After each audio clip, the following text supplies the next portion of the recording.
आइए जाने द्वारिकाधीश मंदिर का इतिहास और कहानी और इससे जुड़ी धार्मिक मान्यताएं। द्वारकाधीश धाम भारत में स्थित तीर्थ के 4 प्रमुख धामों बद्रीनाथ, रामेश्वरम, जगन्नाथपुरी के बाद चौथा प्रमुख धाम द्वारकाधीश है और हिंदुओं के लिए विशेष महत्व रखता है। हिंदुओं द्वारा यह माना जाता है कि यह नगर भगवान श्री कृष्ण ने बसाया था। यह भारत के गुजरात राज्य के द्वारिका शहर में स्थित है। यह शहर गुजरात के जिले जामनगर में पड़ता है, जो भारत के पश्चिमी तट पर अरब सागर के किनारे स्थित है। द्वारिका नगरी भारत के 7 प्राचीन पौराणिक स्थलों में से एक है, जिसके साथ हिंदुओं के देवता भगवान विष्णु और कृष्ण की कथाएं जुड़ी हुई है। ऐसा माना जाता है कि इस जगह पर भगवान कृष्ण की सत्ता के अलावा भगवान विष्णु ने शंखासुर नाम के राक्षस का वध किया था।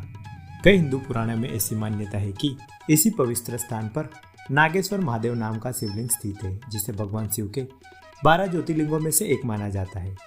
द्वारिका नगरी से संबंधित एक मान्यता और मशहूर है कि जब भगवान श्री कृष्ण पृथ्वी छोड़ रहे थे, उस दौरान उन्हें 6 बार अरब सागर में डुबाया गया था। कहा जाता है कि भगवान श्री कृष्ण जी ने मथुरा वासियों की सुरक्षा के लिए मथुरा का त्याग कर दिया था और युद्ध छोड़कर मथुरा से चले आए थे।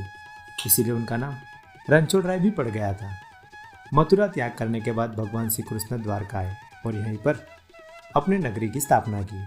कहा जाता है कि जब मथुरा में भगवान कृष्ण और उनके मामा कंस के बीच युद्ध हुआ, इस दौरान भगवान श्री कृष्ण ने मथुरा वासियों को कंस के क्रूर शासन से भी मुक्त करने के लिए उनका वध कर दिया। कंस की मृत्यु के बाद मथुरा के शासन के लिए कंस के पिता उग्रसेन की घोषणा की गई, जो मथुरा के राजा थे। लेकिन उग्रसेन यह निर्णय मगध के राजा जरासंध को स्वीकार नहीं था। कहा जाता है कि जरासंध ने यह शपथ ली थी कि वह सभी यादव कुल का नाश कर देगी। जरासंध कंस के ससुर थे और उन्होंने प्रतिशोध लेने के लिए मथुरा नगरी पर 17 बार आक्रमण किया, जिससे वहां के प्रजाजनों को क्षति पहुंचने लगी। मथुरा वासियों को सुरक्षित बचाने के लिए, ताकि उन्हें किसी भी प्रकार की क्षति न पहुंचे, इसलिए भगवान श्री कृष्ण ने अपने सभी यादव कुल को साथ लेकर द्वारका जाने का निर्णय लिया।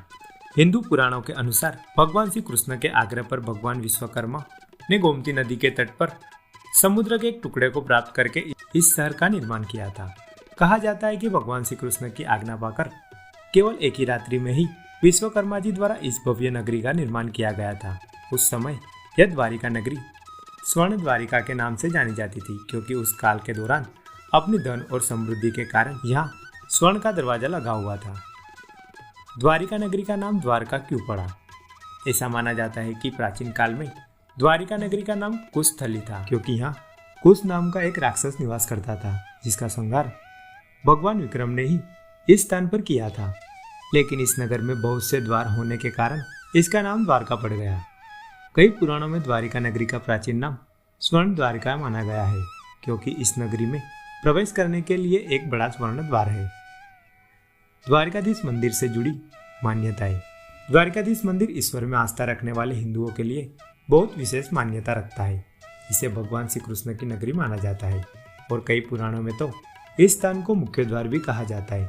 आज भी द्वारकाधीश मंदिर में 2 द्वार है, जिनमें से एक द्वार को स्वर्ग द्वार और दूसरे को मोक्ष द्वार कहा जाता है। द्वारिका नगरी का अंत कैसे हुआ? कहा जाता है कि भगवान श्री कृष्ण अपने 18 कुल बंधुओं के साथ द्वारिका चले आए, जिसके पश्चात उन्होंने 36 वर्ष यहाँ पर राज्य किया। तत्पश्चात उनकी मृत्यु हो गई। ऐसा माना जाता है कि महाभारत में पांडव पक्ष का समर्थन करने के कारण और कौरवों की माता गांधारी ने महाभारत युद्ध के पश्चात भगवान श्री कृष्ण को यह श्राप दिया था कि जिस तरह उनके कौरव कुल का नाश हुआ था, ठीक उसी प्रकार भगवान श्री कृष्ण के कुल का विनाश हो जाएगा। यही कारण था कि उनके सभी यदुवंशी कुल की समाप्ति के पश्चात द्वारिका नगरी समुद्र में डूब गई।